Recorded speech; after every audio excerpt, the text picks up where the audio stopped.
প্রথমবারের মতো টি-20 র্যাঙ্কিংয়ের 7-এ উঠেছে বাংলাদেশ। শীর্ষে ইংল্যান্ড। বাংলাদেশের বিপক্ষে 13 সদস্যের ওয়ানডে দল ঘোষণা নিউজিল্যান্ডের। ইয়াং গ্লোবাল লিডার্সে দক্ষিণ এশিয়ার সেরা 10 ইয়াং লিডারের তালিকায় মাশরাফি। নিজ এলাকায় উন্নয়নমূলক কর্মকাণ্ডে ভূমিকা রাখায় পেলেন এই স্বীকৃতি। It's Mbappe who blasts into the roof of the net and surely now PSG. দুর্দান্ত গোলের পর পেনাল্টি মিস মেসির। প্যারিস জয় হলো না বার্সেলোনার। চ্যাম্পিয়ন্স লিগ থেকে কাতালানদের বিদায়, প্রত্যাশিত জয় কোয়ার্টার ফাইনালে লিভারপুল। এবং ইপিএলে আবারও জয়ের ধারায় ম্যানচেস্টার সিটি। সাউদাম্পটনকে হারিয়ে শীর্ষস্থান আরও মজবুত হলো সিটিজেনদের। রাতে ইউরোপা লিগে লড়বে এসি মিলান ও ম্যানচেস্টার ইউনাইটেড।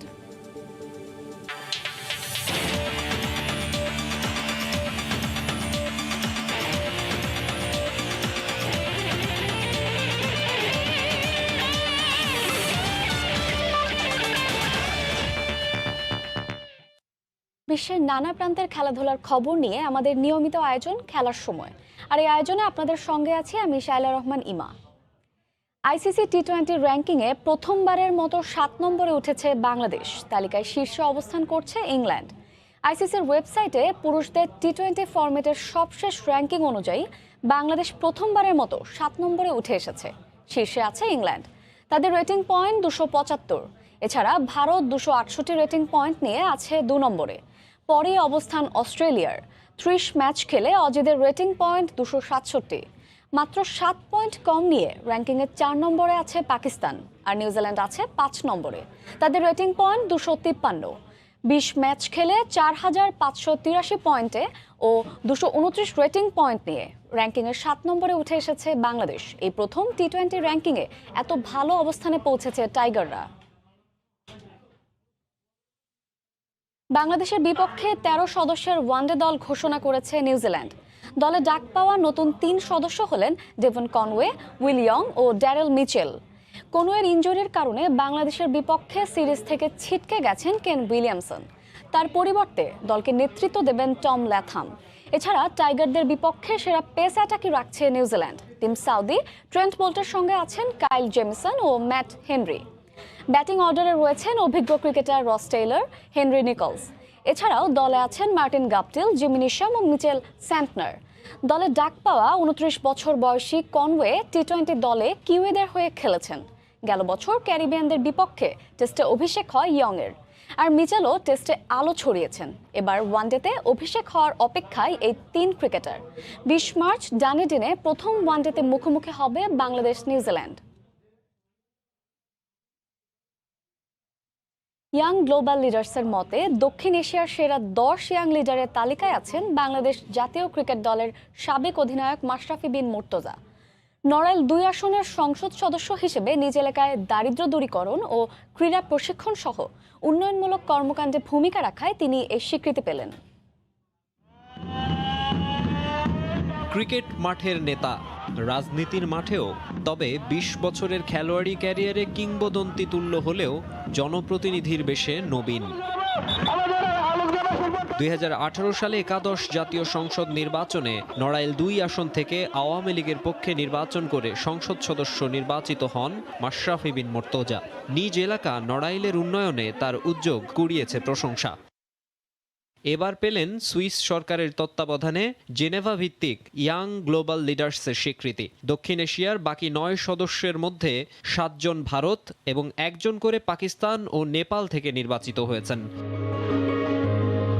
প্রতি বছর রাজনীতি, বাণিজ্য, শিক্ষা, মিডিয়া এবং কলায় বিশেষ অর্জন আর অবদান রাখা অনূর্ধ্ব 38 বছর বয়সী ব্যক্তিদের এই সম্মাননা দেয় forum of young global leaders. 37 বছর 156 দিন বয়সী মাশরাফিকে এই তালিকায় রাখার বড় কারণ নড়াইল এক্সপ্রেস ফাউন্ডেশন। বিশেষায়িত শিক্ষা ব্যবস্থা প্রণয়ন, কর্মসংস্থান, ক্রীড়া প্রশিক্ষণ এবং চিত্রা নদী এলাকায় পর্যটনের পরিবেশ তৈরি সহ 6টি লক্ষ্য সামনে রেখে মাশরাফির ফাউন্ডেশন প্রতিষ্ঠিত। দারিদ্র্য দূরীকরণ এবং আধুনিক নড়াইল তৈরিতেও সচেষ্ট ম্যাশ। করোনা মহামারীতে স্বাস্থ্যসেবা নিশ্চিতে বিভিন্ন হাসপাতালে খোঁজ খবর নেয়ার পাশাপাশি কোভিড-19 টেস্টিং বুথ চালু করেছিলেন তিনি। আমার কাছে মনে হয় যার কাজটা তার মন দিয়ে করা খুব জরুরি। ইন্ডিভিজুয়াল প্রত্যেকটা মানুষের যদি দেখেন আপনি শুধু প্রতিনিধি না, প্রত্যেকটা কাজেই ভালো কাজের সাথে সম্পৃক্ত থাকতে পারলে অবশ্যই ভালো লাগবে সবার। টাইগারদের লাল সবুজ জার্সি গায়ে নিবেদিত প্রাণ, রাজনীতির ময়দানেও বর্ণিল হওয়ার চেষ্টায় মাশরাফি। ইয়াং গ্লোবাল লিডার্সের এই স্বীকৃতি নিশ্চয়ই তাকে আরও অনুপ্রাণিত করবে। মাকসুম আলম খান, সময় সংবাদ। সাবেক ক্রিকেটার রকিবুল হাসানকে মারতে যাওয়া বোর্ড পরিচালক খালেদ মাহমুদের আচরণে ক্রিকেট বোর্ডের ভাবমূর্তি ক্ষুণ্ণ হয়েছে, এমন মন্তব্য করেছে সুজনকে আইনি নোটিশ পাঠানো আইনজীবী মোহাম্মদ আবু তালেব। নোটিশের যথাযথ জবাব না পেলে আদালতে মামলা করে সুজনকে বিসিবি পরিচালক পদ থেকে অপসারণের পদক্ষেপ নেওয়ার কথাও জানান আইনজীবী। ঘটনার সূত্রপাত গত 20 ফেব্রুয়ারি কক্সবাজারে চলছিল সাবেক ক্রিকেটারদের টুর্নামেন্ট লিজেন্ডস চ্যাম্পিয়ন্স ট্রফি। সেখানে এক পর্যায়ে রকিবুল হাসানকে মারতে তেড়ে যান বোর্ড পরিচালক খালেদ মাহমুদ সুজন। ঘটনাটি গণমাধ্যমে প্রকাশ হলে তা নজরে আসে সুপ্রিম কোর্টের আইনজীবী মোহাম্মদ আবু তালেবের। শিষ্টাচার বহির্ভূত আচরণের অভিযোগ এনে সুজনকে ক্ষমা চাইতে নিজ উদ্যোগে পাঠিয়েছেন আইনি নোটিশ। খালেদ মাহমুদ সুজন সাহেব, ওনার এই নোটিশটাতে আমি ওনাকে বলেছি যে আপনার খেলার জন্য আপনার প্রতি আমি কৃতজ্ঞ, কিন্তু আপনার সমসাময়িক আচরণের জন্য আমি ব্যথিত। আমার ব্যথা এ পর্যায়ে এসছে যে আপনাকে নোটিশ না দেওয়া ছাড়া আমার উপায় নেই। সুজনের এমন আচরণে ব্যথিত রকিবুল হাসান। সংক্ষুব্ধ হয়েছেন উনি যে খালেদ মাহমুদ সুজন যে ব্যবহার করেছে সেটা দেখেছে সে ভিডিও, এবং এসব নিয়ে অ্যাজ এ সচেতন নাগরিক সে করেছে তার বিরুদ্ধে। ও যে কাজটা করেছে আমি তো হতবাক এবং হতাশ, এবং আমি অবশ্যই কষ্ট পেয়েছি। আইনি নোটিশের জবাব না পেলে আরো কঠোর ব্যবস্থা নেওয়ার হুঁশিয়ারি দিয়েছেন সুপ্রিম কোর্টের এই আইনজীবী। যদি ওনারা প্রপারলি আমাকে অ্যাড্রেস করে এটাকে আপনার সমাধানের জন্য আপনার না এগিয়ে আসেন, তাহলে আমি দুই আদালতেই যাব, যে আমি বলবো যে এই ভদ্রলোক আপনার বাংলাদেশ ক্রিকেট বোর্ডের সাথে সম্পৃক্ত থাকতে পারেন না, তাকে এখান থেকে রিমুভ করার জন্য প্রয়োজনীয় ব্যবস্থা গ্রহণ করুন। এবং অন দ্য আদার হ্যান্ড, উনি যে আপনার রাকিবুল হাসান সাহেবকে মারতে তেড়ে গেছেন, এর ফলে যে বাংলাদেশ ক্রিকেটের ভাবমূর্তি ক্ষতি হয়েছে, এটা বাংলাদেশেরই ক্ষতি হয়েছে। এই ক্ষতির জন্য আমি ক্ষতিপূরণও দাবি করব, এবং তার বিরুদ্ধে আমি ক্রিমিনাল আপনার পানিশমেন্টও দাবি করে আমি নিজেই আদালতে যাব। দেশের ক্রিকেটের গুরুত্বপূর্ণ পদে থাকা ব্যক্তিদের এমন শিষ্টাচার বহির্ভূত আচরণের বিরূপ প্রভাব পড়ে উঠতি ক্রিকেটারদের ওপরও। বিষয়গুলো সমাধানে তাই এগিয়ে আসতে হবে ক্রিকেট বোর্ডকেই। সাজিদ মুস্তাহিদ, সময় সংবাদ, ঢাকা। বাজে আচরণের অভিযোগে আইসিসির প্রধান নির্বাহী মানু সাহনিকে বাধ্যতামূলক ছুটিতে পাঠানো হয়েছে। তার বিরুদ্ধে অভিযোগ, কর্মকর্তাদের সাথে বাজে আচরণ করতেন তিনি। এদিকে আইসিসি টেস্ট চ্যাম্পিয়নশিপের ফাইনাল সাউদাম্পটনে আয়োজনের সিদ্ধান্ত আনুষ্ঠানিকভাবে নিয়েছে আইসিসি। শুধু তাই না, জুনে হতে যাওয়া ভারত নিউজিল্যান্ডের ফাইনাল টেস্টে দর্শকরাও সুযোগ পাবেন খেলা উপভোগের। আইসিসির সংসারে অশান্তি, ঘরের কথা পর জেনে গেছে। দুবাইয়ের এই অফিসের সীমানা পেরিয়ে তা এখন ক্রিকেট বিশ্বের সমালোচনার খোরাক। এতদিন আইসিসির আলোচনার সমালোচনা হতো ক্রিকেট বিশ্বায়ন না করা নিয়ে, কিন্তু ক্রিকেটের সর্বোচ্চ সংস্থার গুরুত্বপূর্ণ পদে থেকে মানু সাহানি কি কাণ্ডটাই না করেছেন। দুবাইয়ে আইসিসির হেডকোয়ার্টারে কর্মকর্তাদের সাথে বাজে আচরণ করেছেন নিয়মিতই। আগের প্রধান নির্বাহী ডেভ রিচার্ডসন খুব বন্ধুত্বপূর্ণ ছিলেন সহকর্মীদের সাথে, কিন্তু মানু সাহানির বিরুদ্ধে বজবজ ভাব আর বাজে আচরণে ক্ষুব্ধ সহকর্মীরা। শুধু তাই না, দুবাইয়ের অফিসে 90% বেশি কর্মকর্তা তার বিরুদ্ধে প্রতিবাদ জানিয়েছে, যে কারণে আইসিসি বাধ্যতামূলক ছুটিতে পাঠিয়েছে সাহানিকে। তদন্তে অবশ্য প্রমাণ মিলেছে মানু সাহানির বিরুদ্ধে ওঠা অভিযোগগুলো। শুধু তাই না, লম্বা সময় হলো অফিসও নিয়মিত ছিলেন না সাহানি। 2019 সালে চেয়ারম্যান শশাঙ্ক মোনাহারের অধীনে আইসিসির প্রধান নির্বাহী হিসেবে দায়িত্ব নিয়েছিলেন। চলতি বছর পর্যন্ত এই পদে সাহানির থাকবার কথা ছিল, কিন্তু কর্তৃত্বমূলক আচরণই তার কাল হয়ে দাঁড়ালো। এদিকে আইসিসি টেস্ট চ্যাম্পিয়নশিপের ফাইনাল সাউদাম্পটনের মাঠে আয়োজনের ব্যাপারে চূড়ান্ত সিদ্ধান্ত নিয়েছে আইসিসি। টিম হোটেলের সাথে ম্যানচেস্টারের ওল্ড ট্রাফোর্ড স্টেডিয়াম থাকলেও আনুষ্ঠানিকভাবে সাউদাম্পটনের এজেস বলে ভারত নিউজিল্যান্ডের ফাইনাল আয়োজনের ব্যাপারে অটল ক্রিকেটের সর্বোচ্চ নিয়ন্ত্রণ সংস্থা।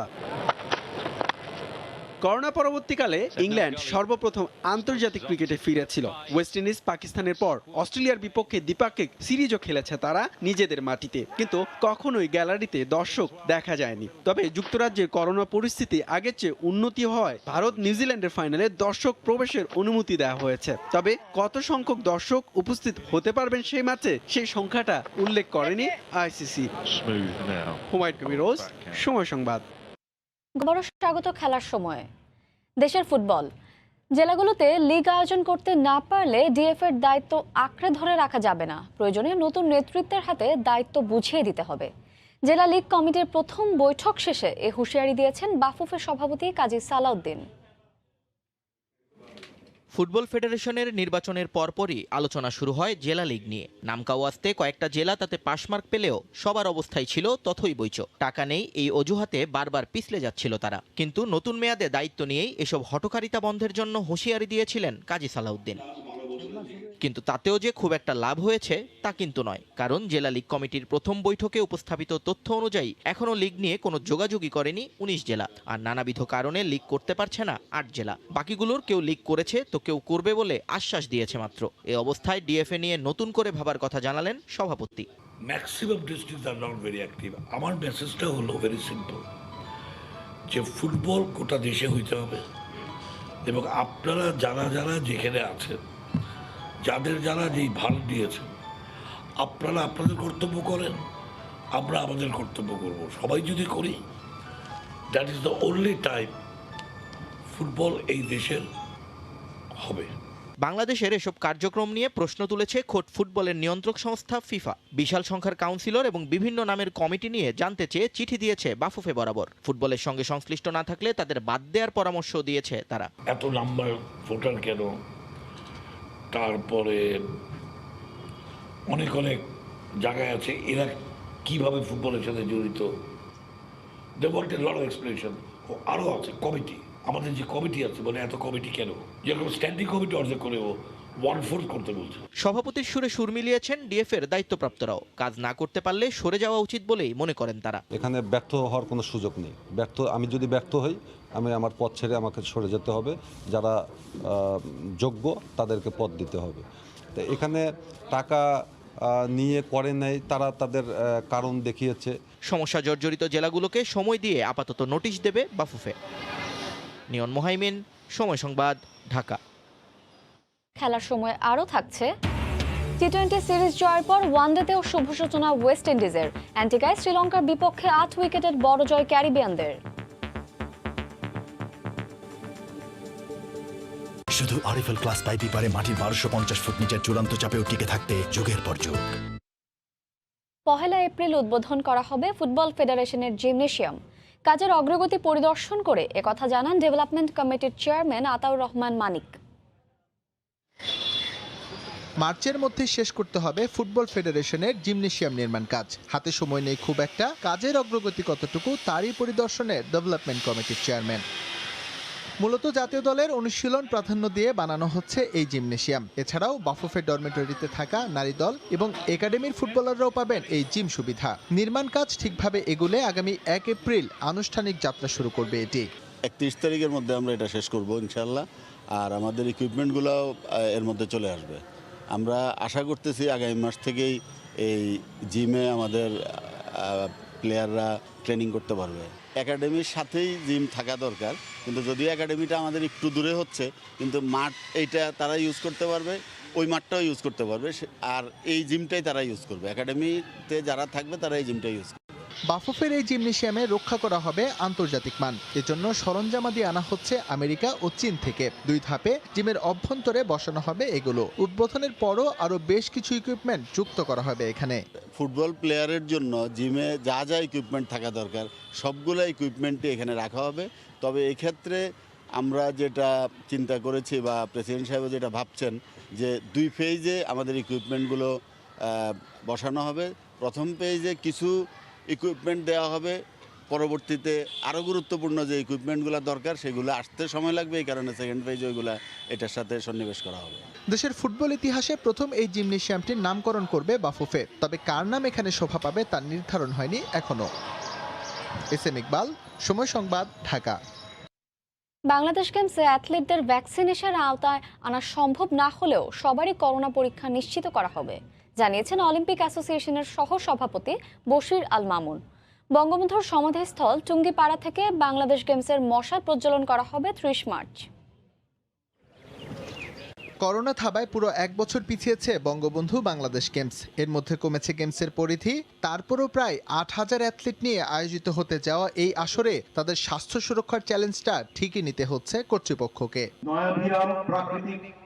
শুরুতে পরিকল্পনা ছিল অ্যাথলিটদের সবার জন্য নিশ্চিত করা হবে করোনা টিকা, কিন্তু সরকার যে নিয়ম বেঁধে দিয়েছে তাতে বিশাল এই বহর ভ্যাকসিনেশনের আওতায় আনার প্রক্রিয়া বেশ জটিল। তবে সবার জন্য টিকা সম্ভব না হলেও অংশগ্রহণকারীদের করোনা পরীক্ষার বিষয়টি নিশ্চিত করতে চায় বাংলাদেশ অলিম্পিক। আমরা স্বাস্থ্য মন্ত্রণালয়ের মাধ্যমে আমাদের যে মেডিকেল টিম ওয়ার্কআউট করেছে, পরে আমাদেরকে সেদিন জানালো যে এইভাবে করলে আমরা তো ওয়ার্ল্ড হেলথ অর্গানাইজেশনের গাইডলাইন ফলো করতে পারছি না। সো সেই জায়গায় এটা প্র্যাকটিক্যালি সম্ভব না, যে এটা অ্যাকচুয়ালি প্র্যাকটিক্যালি পসিবল হচ্ছে না। এবং আপনারা তো জানেন যে প্রথম ডোজেই কিন্তু করোনা রোধ করতে পারবে না। সো আমরা যেটা চিন্তা করেছি করোনা রোধ করতে, যে অ্যাথলেটে আসবে সে টেস্ট করে নেগেটিভ সার্টিফিকেট নিয়ে ঢাকা, যাতে আমরা ফার্স্ট প্রোটেকশন দিতে পারি। বঙ্গবন্ধুর এই জন্মশতকে স্বাধীনতার সুবর্ণ জয়ন্তীতে প্রবেশ করছে বাংলাদেশ, যার উদযাপন পরিকল্পনাও বিস্তর। পৃথিবীর বিভিন্ন দেশ থেকে আসবেন রাষ্ট্রীয় অতিথি। সেই সব বিবেচনায় 1 এপ্রিল থেকে শুরু হতে যাওয়া এই গেমসের প্রারম্ভিক কার্যক্রমে কিছুটা পরিবর্তন আনতে যাচ্ছে বিওএ। 23 তারিখে আমরা জাঁকজমকপূর্ণ আপনাদেরকে জানিয়ে আমরা টুঙ্গিপাড়ার থেকে মশাল জ্বালিয়ে মশাল ক্যারি করে আমাদের ঢাকাতে নিয়ে আসা হবে। আমরা একটা সংখ্যা নির্ধারণ করে ফেলেছি, যে সংখ্যা ঢাকায় এসে প্রথম 1 তারিখে যেটা হবে তার ওই পর্যায়ে চলবে। এবং আজকেও দেখেছেন আমরা স্টেডিয়ামে মিটিং করেছি, রক্ষণাবেক্ষণ, আপ্যায়ন, আপনার প্রোটোকল কমিটি, কিভাবে মাননীয় প্রধানমন্ত্রী আসার সম্ভাবনা অত্যাধিক, যে তো সেই জন্য আমাদের কিভাবে প্রিপারেশন নিতে হবে সেদিকে আমরা এগিয়ে গেছি। এছাড়াও বাড়ানো হয়েছে বঙ্গবন্ধু বাংলাদেশ গেমসে ভেন্যুর সংখ্যা। আগে 7 ডিভিশনাল জোনে আয়োজনের পরিকল্পনা থাকলেও সেখানে নতুন যুক্ত হয়েছে কুমিল্লার নাম। এস.এম. ইকবাল, সময় সংবাদ, ঢাকা। করোনার ধাক্কা সামলে আবারও চেনা রূপে ফিরছে দেশের ক্রীড়াঙ্গন। ইতিমধ্যে মাঠে গড়িয়েছে অধিকাংশ ইভেন্টের খেলা। অপেক্ষায় বাংলাদেশ গেমস আর ঘরোয়া ক্রিকেট শুরু হওয়ার। মাঠে খেলা ফেরায় স্বস্তি যুব ও ক্রীড়া প্রতিমন্ত্রীর কণ্ঠে। দুঃসহ সেই সময়গুলো এখনো জন্ম দেয় বিভীষিকার। করোনার করাল গ্রাসে স্তব্ধ ছিল তাবৎ দুনিয়া, ঘরবন্দি বিশ্ব। সাময়িক নির্বাসনে ক্রীড়াঙ্গন, ব্যতিক্রম ছিল না বাংলাদেশও।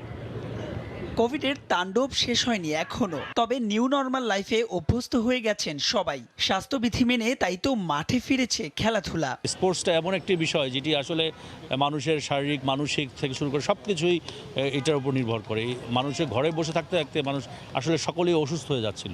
তো এইরকম অবস্থায় এই স্পোর্টসটা যে আবার মাঠে ফিরেছে, এটি একটা আমাদের একটা অন্যরকম অনুভূতি তৈরি হয়েছে। ক্রিকেট, ফুটবল কিংবা অন্য ইভেন্টগুলোর সঙ্গে এখনো আইসোলেশন আর দফায় দফায় কোভিড পরীক্ষা যেন অঙ্গাঙ্গিভাবে জড়িয়ে আছে, যাতে রীতিমতো হাঁপিয়ে উঠেছেন সবাই। মন্ত্রণালয়ের পক্ষ থেকে সব অ্যাথলিটদের ভ্যাকসিনেশনের আওতায়নের পরিকল্পনা বেশ আগের, যে উদ্যোগে আরও এগিয়েছেন তারা। চলতি মাসের মধ্যেই বড় পরিসরে শুরু হবে এই কার্যক্রম। খেলোয়াড়রাও আমাদের কাছে আবেদন করেছে, আমরাও যিনি প্রধান আছেন আমাদের এই ভ্যাকসিনেশনটা নিয়ে কাজ করছেন, স্বাস্থ্যমন্ত্রী মহোদয়ের কাছে, আমাদের মুখ্য সচিব মহোদয়ের কাছে আমরাও প্রতিনিয়ত যোগাযোগ রাখছি।